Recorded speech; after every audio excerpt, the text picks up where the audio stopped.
បងស្ត្រីណាខ្លះចានៅសុកស្រាប់តែបាត់បង់អារម្មណ៍នៃការរស់នៅជាមួយនឹងគ្រួសារចាមិនមានដូចកាលពីមុនចាហើយសំណួរទាំងនេះក៏ខ្ញុំទទួលបានច្រើនដែរហើយក៏អាចនឹងបងស្ត្រីភាគច្រើនដែរដែលគាត់កំពុងទៅជួបប្រទះគ្រាន់តែថាបងស្ត្រីខ្លះគាត់អាចហ៊ានខមមិនសួរគាត់ហ៊ានឆានមកសួរហើយមានបងស្ត្រីមួយចំនួនទៀតគឺគាត់ហ៊ានមិនហ៊ានទៅសួរនាំទេអញ្ចឹងគាត់ទ្រាំទុកលក្ខតែម្នាក់ឯងអញ្ចឹងនៅពេលណាដែលគាត់ទុករយៈពេលយូរទៅវាធ្វើឲ្យបញ្ហាហ្នឹងអត់បានដោះស្រាយកាន់តែធ្ងន់ពីមួយថ្ងៃទៅមួយថ្ងៃចាបញ្ហាផ្លូវចិត្តរបស់គាត់កាន់តែធ្ងន់ទៅចាអញ្ចឹងមូលហេតុ3ដែលធ្វើឲ្យស្ត្រីបាត់បង់ចំណងក្នុងការរស់នៅជាមួយគ្រួសារទី1ស្ត្រីឥឡូវនេះគឺគាត់ធ្វើការងារច្រើនចាទាំងការរកស៊ីទាំងការមើលថែគ្រួសារទៅគាត់ស្មុគស្មាញធុញថប់គាត់តបប្រមល់គាត់ទៅជាមានបញ្ហា stress ចាអញ្ចឹងនៅពេលដែលគាត់ stress គាត់ឃើញអត់លក់ចាធ្វើឲ្យរាងកាយគាត់ចុកខ្សោយប្រព័ន្ធការពាររាងកាយគាត់ចុកខ្សោយអរម៉ូនមានការប្រែប្រួលចាអញ្ចឹងទ្វីមីរបស់គាត់ចាប់ផ្ដើមមានការស្ងួតកណាស្ងួតយូរទៅជាក្តៅបាត់បង់បាក់តេរីល្អអញ្ចឹងនៅពេលដែលទ្វីមីគាត់ស្ងួតស្ត្រីអត់សូវមានអារម្មណ៍នៅជាមួយគ្រួសារទេចាអញ្ចឹងគឺបែរជាគាត់មានអារម្មណ៍ធិញធុញទៅនឹងគ្រួសារវិញចាទី2ស្ត្រីដែលគាត់មានជំងឺស្ងួតទ្វីមី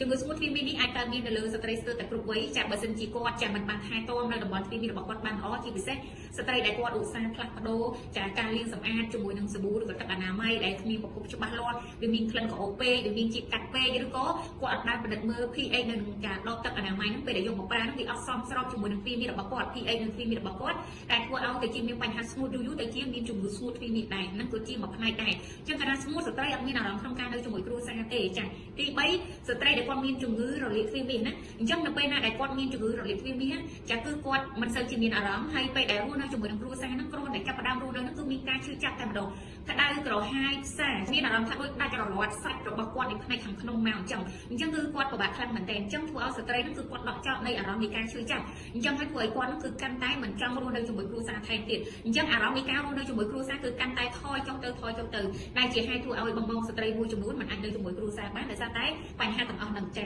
អញ្ចឹងបើសិនជាបងស្ត្រីកំពុងជួបប្រទះទៅនឹងបញ្ហាទាំងអស់នេះសូមប្រញាប់រកដំណោះស្រាយ